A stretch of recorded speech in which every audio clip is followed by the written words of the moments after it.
Amendment 4. The right of the people to be secure in their persons, houses, papers, and effects against unreasonable searches and seizures shall not be violated, and no warrant shall issue, but upon probable cause, supported by oath or affirmation, and particularly describing the place to be searched and the persons or things to be seized. Amendment 5. No person shall be held to answer for capital or otherwise infamous crime unless on a presentment or indictment of a grand jury, except in cases arising in the land or naval forces or in the militia when in actual service in time of war or public danger. Nor shall any person be subject for the same offense to be twice put in jeopardy of life or limb, nor shall be compelled in any criminal case to be a witness against himself, nor be deprived of life, liberty, or property without due process of law, nor shall private property be taken for public use without just compensation. Amendment 6. In all criminal prosecutions, the accused shall enjoy the right to a speedy and public trial by an impartial jury of the state and district wherein the crime shall have been committed, which district shall have been previously ascertained by law, and to be informed of the nature and cause of the accusation, to be confronted with the witnesses against him, to have compulsory process for obtaining witnesses in his favor, and to have the assistance of counsel for his defense. Amendment 7.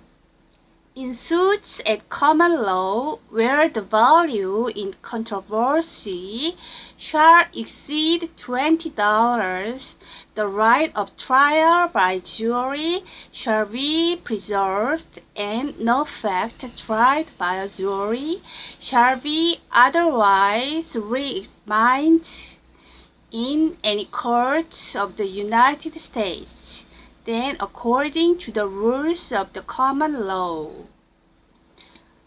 Amendment 8.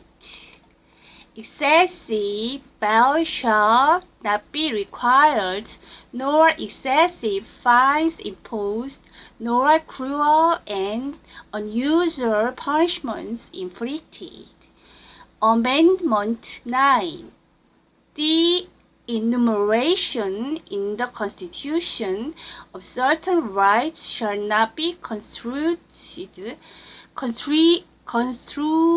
to that deny or disparage others retained by the people.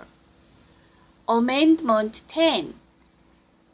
The power not delegated to the United States by the Constitution, nor prohibited by it to the states, are reserved to the states respectively or to the people.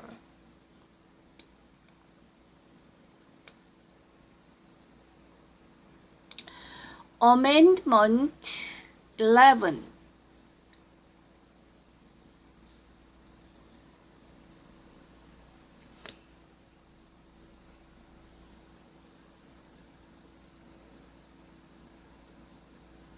The judicial power of the United States shall not be construed to extend to any suits in law or equity, commenced or prosecuted against one of the United States by citizens of another state, or by citizens or subjects of any foreign state. Amendment 12. The electors shall meet in their respective states and vote by ballot for president and vice president, one of whom at least shall not be inhabitants of the same state with themselves. They shall name in their ballots the person voted for as president, and in distinct ballots the person voted for as vice president. And they shall make distinct lists of all persons voted for as president, and of all persons voted for as vice president, and of the number of votes for each, which list they shall sign and certify and transmit sealed to the seats of the government of the United States, directed to the President of the Senate. The President of the Senate shall, in the presence of the Senate and House of Representatives, open all the certificates, and the votes shall then be counted. The person having the greatest number of votes for president shall be the president, if such number be a majority of the whole number of electors appointed, and if no person have such majority, then from the persons having the highest numbers not exceeding 3 on the list of those voted for as president, the House of Representatives shall choose immediately by ballot the president. But in choosing the president, the votes shall be taken by states, the representative from each state having 1 vote. A quorum for this purpose shall consist of a member or members from 2/3 of the states.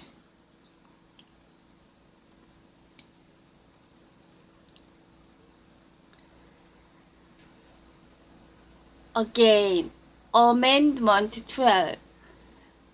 The electors shall meet in their respective states and vote by ballot for president and vice president, one of whom at least shall not be an inhabitant of the same state with themselves.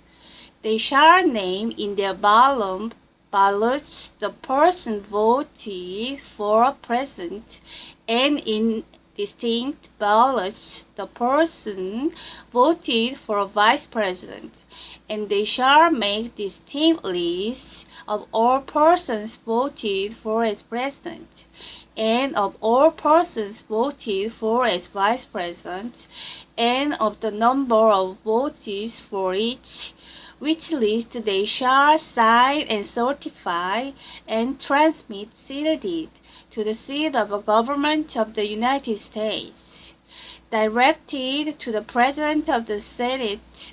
The President of the Senate shall, in the presence of the Senate and House of Representatives, open all the certificates, and the votes shall then be counted.